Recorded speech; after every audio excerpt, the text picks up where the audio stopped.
Thank you, Kevin and Ann, both. It's great to be back here.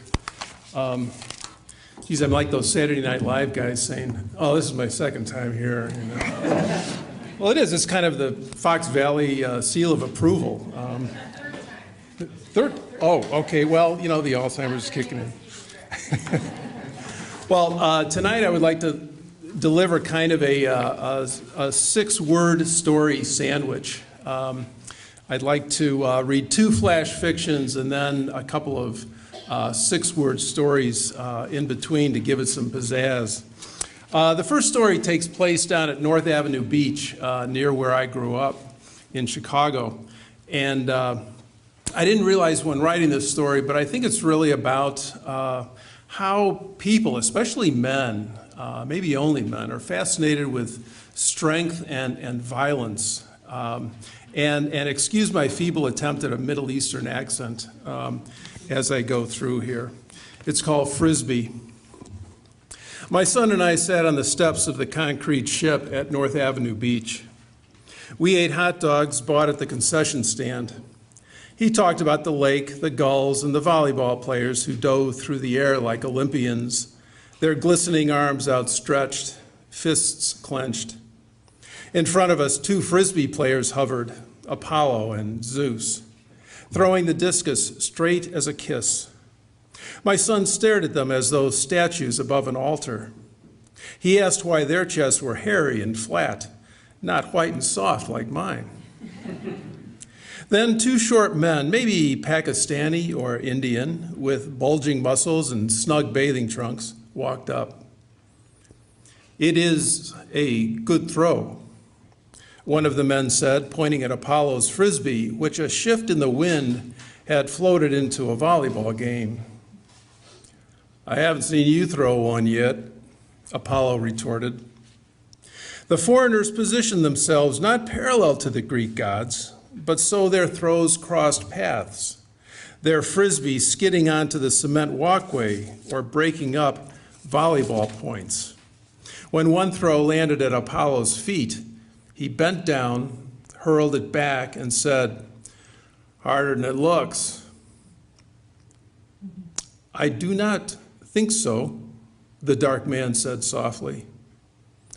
"Well, it's obviously you can't throw a Frisbee worth crap."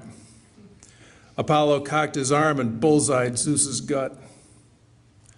"Please to remember that accuracy is not at times the object for motivating this game." "You're right." Apollo pointed a finger in the air and the Frisbee twirled like a top on it. "I forgot. The object is to screw up volleyball games and piss off your partner." "Hey," I said to my son, "let's go sit somewhere else." "I have to finish my hot dog." But he had forgotten his hot dog. He was staring at the four men closing in on each other, as though he wanted to sink his teeth into them, as though they were gods he might consume. An errant Frisbee wandered by. I stuck out my finger. It landed, light as a butterfly.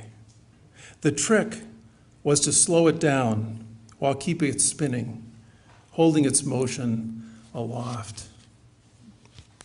Now, somebody questioned me about that last image at one point. They said, what does that have to do with the story?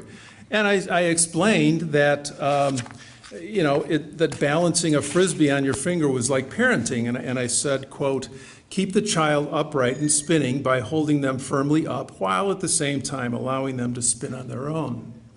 Which, of course, is pure nonsense. I had no idea that had anything to do with it. But I just liked the image, and it seemed to close out the story. So, well, anyway, recently I started writing six-word stories. And, of course, the most famous is Ernest Hemingway's story.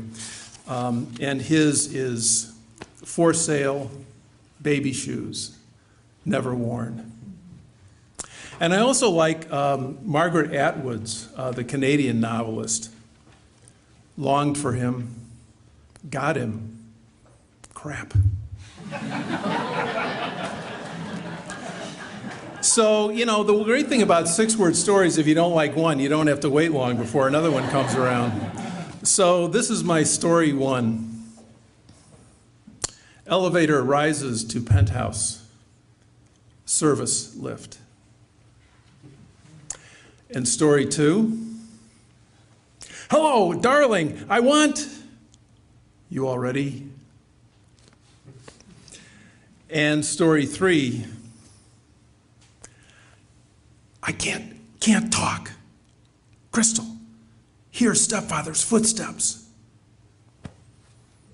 That's being nasty to stepfathers, but I thought if Disney could nail, stepmothers all the time, I could nail a stepfather at least once. The last little story, little fiction, is really taken from the first job I had out of college, which was a security guard in New Haven, Connecticut, in a cold storage warehouse that had 24-hour operation. It's called Guarding the Warehouse. It was a grocery store's cold storage warehouse with men moving produce, dairy, veggies, and meat 24 hours a day. My first night on the job, I kept my hat on and tucked my pad of report forms in my armpit. I found things to write down, like the frozen turkey pie cooking on the 250-watt bulb used to light a truck bay, and the bag of cheese dogs warming in a sink of scalding hot water. When I saw a guy looking up and down the meat aisle, I ducked behind the turkeys and watched him push a ham inside his shirt, just as the bell for break rang. I waited by the door and asked where he was going. He said, "Get my lunch out of my car." I asked what he had in his shirt. "2 tits and a belly button, same as you." The crowd loved it. "Name?" I asked, because their coats covered the names stitched into their shirts. "Up your..." "Is that 1 S or 2, Mr. S?" "Sound it out." "I can't let you out until you put back the ham or show me a requisition slip." "Here's my requisition slip." He gave me the finger. After everyone finished laughing, he continued. "The guard you replacing wrote up a friend of mine for taking some daisies home to his old lady last night. And a crate of oranges damn near fell on his head. Could have killed the son of a bitch." No one moved or spoke. "I can't let you out," I said. For a moment, the man's face didn't change. Then I saw the grin. He knew that if I wrote him up, he might get even, but he also might lose his job. "That's cool, man," he said, and headed back through the double rubber doors into the warehouse. In the cafeteria, I got a coffee with cream from a vending machine. I read over what I'd written, then put my feet up on the desk. I didn't mean to, but I knocked over my coffee, the brown liquid spreading toward the edge. I snapped up the report, first to save it from the deluge. Then, before any coffee spilled on the floor, I used the triplicate form as a sponge. I could rewrite verbatim what had turned into a soggy, dripping mess, if I wanted to, if I needed to. Thank you.